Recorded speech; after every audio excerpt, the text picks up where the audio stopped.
Hello, everybody, and welcome back to Flashback Friday. This week, we're looking at a film, a National Youth Film School film from way back at the turn of the century, around 2003. And it starred, it was called Lily's Bad Day, and it starred a wonderful young actress who's still looking very young. Her name is Stacey Dunne. She's with me here today. Hello, Stacey. How are you keeping? Hello, Gary. How are you? Thanks for having me. Very well. No, you're very good to come on. As usual, I'm very late at getting these things organized. So I called Stacey in a panic on a Friday afternoon, going, "Could you do an interview this afternoon?" And she very kindly agreed. So thank you very much for agreeing to do it. No, thank you. So when you got the call, what immediately went through your brain in thinking about all those years ago and what you were doing? What immediately I just started laughing because it was literally the last thing I expected to get on a Friday afternoon. I think I was like, is this real? Is this a joke? Because I was 15 when I did that, and I'm now 31. So just happy memories. That was it. Literally came flooding back, and I just started laughing. And yeah, a really great time, a really lovely summer. That's kind of straight away, a really lovely summer, and yeah, many happy memories. And tell me a bit about the whole, like, how did you become involved, or how did you hear about young Irish filmmakers, and what was your journey to that point? Obviously, you didn't arrive up day one and they go, "Hey, you're Lily." What happened before that? How did you get to that point? I was really lucky. So my sister Amy, who a lot of people will also know, she started in Dream Stuff Youth Theatre a few years beforehand, and then was involved with Young Irish Filmmakers from that. So after seeing many Dream Stuff plays and wishing, that I could be on that stage and I could have as much fun as she was having, I eventually went up and joined first Young Irish Filmmakers. I did the classes. Yeah. I think it was a weekend Saturday morning classes, which was just so much fun. And it was a small group of us. And then I learned about the camera, and I learned about, editing, which again, to this day, I would clap for editors. Like at the end of a movie, I'm like, you are the people who make this. But really, I just actually really wanted to just be more involved with the acting part of it. So I did get involved with the plays, and then thankfully this feature film and the film school was happening that summer. I think it was the summer before I went into fourth year. So perfect timing. Yeah. Yeah, really perfect timing. And I had done a few plays, so I felt like, this would be a really brilliant experience. And it really was. So I auditioned, and I remember it was just so many brilliant people involved, and thankfully, and yeah, I got the part. So I'll never forget that. Mm. I was very, very surprised. And it must have been very daunting, like as a 15-year-old taking on a lead in a feature film. Yeah, like absolutely. Yeah. It was, but also because everybody was either like, I suppose, I don't know if it was you were maybe the oldest person on set and you like not old. I Like, still but then am. well, like, yeah. But as in we were all like, so it wasn't just the people who I'd started out with, but Yeah. there were so many people like my sister and like the other generation, or the people that I was looking up to, they were involved as well.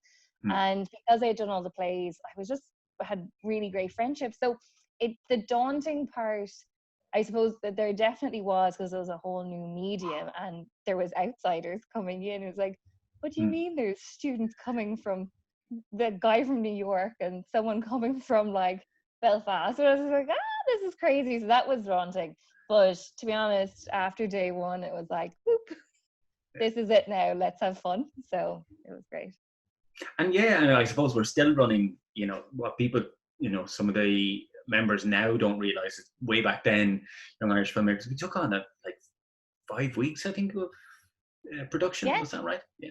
yeah, So, absolutely. And yeah, it was really intense. Like it was exhausting, actually. It was a very good insight, because I remember like starting like for some days, like, definitely up at like 6 a.m. and like call time was like 7, and then not finishing till really late. Thankfully, obviously, it was a summer, so we made the most of the days. But I remember one night, funny little story. I was so wrecked that my sisters decided to play a lovely little joke on me, and they came in to my room and they're like, "Stacey, you need to get up. You're late." And I was like, "Oh my god!" Got dressed, everything. It was like 11 p.m. and I will never forgive them for that because they did it before. But I was just so zonked when I went home. So Yeah. but it was. Do you know what the great thing was? It was constantly outside, and we were really lucky with the summer that year. And I just love being outside in the fresh air, basically most of the day, which was Yeah, I really do good. remember that summer we were particularly lucky with the weather. Yeah, When we needed it, it was there, and when we didn't, it wasn't. We were just so lucky. It was exactly. it was quite a crazy summer. And like, it's so funny hearing you say you're so wrecked now. If we told stories like that now, Tusla would have us up in I court. know, that's what I was just thinking. I was just like, Because it yeah. was like, I mean, the amount of hours everybody, and particularly such a young crew working collaboratively Yeah, together, the amount of hours they put in was phenomenal. Do you know? absolutely. Yeah, absolutely. But I remember like at various different times and for various different people saying, "You can go home now if you want." I was like, actually, no, I want to stay. Like this was our social life. This was everything. Like, so Mm. I really didn't mind being wrecked at all. Really didn't mind at all. Yeah, it was good. It was good wrecked. That's what It I was, would yeah, say. exactly. It was good wrecked. Yeah, for sure. All that fresh air. It is all all that hard work. It is still a very enjoyable kind of art practice to engagement, because you've got so many different types of people on set. And Yeah. what sort of friendships did you make then that you still have, or do you still have any friendships there? Oh, God, it'd be so sad if I Yeah. said no. No, I hate them all. Oh no, I haven't spoken to them since. I actually no, like everyone. Like I still have like I said, 16 years, but um, there's so many people from that experience who've actually gone on to professionally like act or writers or directors. And like I was seeing my sister in the Abbey theatre a few months ago, and at that I bumped into John Doran and John Morton, and like basically there's a whole cohort of people in Dublin, Kilkenny Mm, folk, yeah. that I'm still like, definitely would say hi to. Don't see that often, but absolutely. And like one of my best friends I met via Young Irish Filmmakers. So yeah, plenty of definite friendships that have lasted, thankfully. And yeah, no, that's great. And it's great to get that kind of reminder when you're because we get caught up in what we're doing in your Irish filmmakers. You very rarely get time like this to take stock of the things you did and the people you met along the way. And we had some great laughs that summer. Oh yeah, Myself and yourself and Mark yeah, Gillespie and Trevor and all the yeah. gang. It was just so much fun. It was. He wrecked my head most of the time, but I did I laugh know. quite a I'm lot. sorry. No, I I'm look back on sorry. it fondly. Yeah. But where have you gone with your life? What's happened with you, and where have you gone on to now? Yeah. So like, based on the acting front, I continued. Like, I did plays in like afterwards, and it was still involved with Young Irish Filmmakers like up until I left and for college. So Okay. still involved and did loads of plays, and which was really great. And then went to university and I continued to act. Predominantly in plays again, but was involved with different societies. I went to Maynooth, which is a very artistic school or university. And yeah, so then I actually basically for the last 10 years I've been working in development and humanitarian work. So I've Well, gone completely the opposite way. And yeah, like it's been really great. It's the funny thing is though, and this is something I've said many times, I used to work for foreign affairs, and I used to work for I now work for Plan International, which is a girls' rights organization. And one thing is with my career now is that I'm put in quite I suppose like difficult situations, or I go traveling quite a lot, and I could have to deal with very hard like personal stories or something, something like that.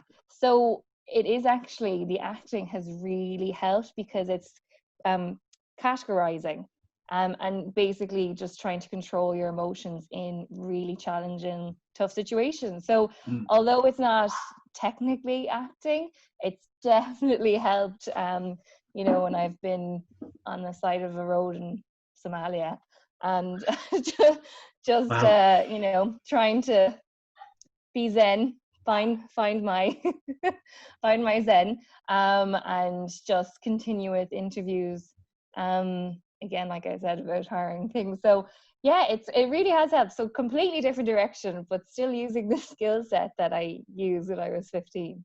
So yeah. Wow. Yeah. Yeah, and it's fun. Like it is great to kind of speak to somebody like yourself who, and you know, Young Irish Filmmakers isn't there to produce little Oscar winners. You know, that's not primarily Although why we're. it probably will. Well, we're still waiting. The cartoon saloon have been up 4 times. They I still haven't come know, home I with one. know. I know it's fantastic to see people go on and do great things, and people are Yeah. you know forging brilliant careers in the industry. But at the same time, you know, you can take what you've learned there and the formative part of growing up and taking part in Absolutely. something like making a feature film. It's a harrowing event and a life forming event as well. Absolutely. And a great icebreaker. You know, Oh my I've been gosh. involved in so many of these horrendous, you know, meetings where you're just with various different random people, like, tell us something interesting about yourself that's not related to your, you know, work or career. And I will say, and this is something I didn't know I had, but I did find out a few years ago that I do have an IMDb account, Wow. which goes down a storm. So they're like, why? And I'm like, I was involved in a movie when I was 15. And then they basically, it's a great conversation starter. So, oh yeah, absolutely. It's totally, you know, helped me in many ways. That's great because So, most child actors end up in rehab or, you know, yeah, like you've thankfully, done you know, well. well, so do most humanitarians. So we'll see how it goes. There's still time. It's Um, still time. and any lasting memories that you want to share with us before we roll on this film? Just how grateful I was that I got to experience it. Like I said, and I know this, you know, again, the cheesy phrase, friends for life, and literally friends for life. I have continued to just be so proud of everybody who continues in the industry and like blown away by what YIFM and specifically that summer has just produced. And I was just really happy to be a part of it. And yeah, I'm just to see everybody continuing representing Kilkenny and Ireland so proudly. Yeah, it just makes me really happy. So thank you very much for the experience. I'll never forget it, even 16 years later. We can have this call in 50 years' time. I still won't forget it. But just, and at the same time, it's a brilliant movie. It really is. So I hope everyone enjoys. Stacey Dunne, thank you so much for being with us. Roll Thank it there, you. Colette, as I would give Byrne used to say. Here's Lily's Bad Day. Enjoy. Thank you.